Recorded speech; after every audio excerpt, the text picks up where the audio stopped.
جب انسان ٹوٹ کر چکناچور ہو جاتا ہے تو خالی ہاتھوں میں اپنی کرچیاں سمیٹ کر رب کی بارگاہ میں حاضر ہوتا ہے، اور وہ پاک پروردگار ایسے سمیٹتا ہے جیسے انسان ٹوٹا ہی نہیں تھا۔ بے شک اللہ عظیم مصور ہے۔ اللہ کے سامنے فقط دل اور آنسو لے جائیں، دعا اپنے آپ ہی بن جائے گی۔ اللہ تعالیٰ قرآن کریم میں فرماتا ہے، جو میری ہدایت پہ چلیں گے ان پر کچھ خوف نہ ہوگا اور نہ وہ غمگین ہوں گے۔ جن کو یہ علم ہو جائے کہ اللہ پاک بہت غور سے سنتا ہے تو پھر وہ اپنی کہانی کسی اور کو نہیں سناتے۔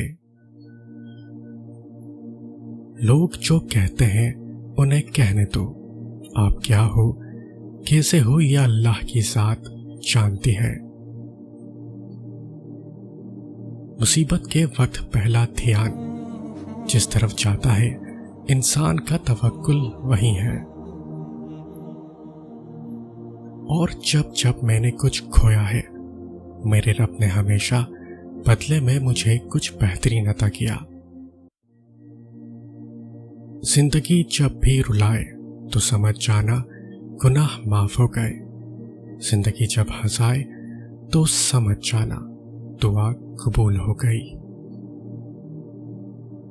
اپنی تنہائیوں کو پاک کر لو، اللہ تمہاری عزت کو بڑھا دے گا۔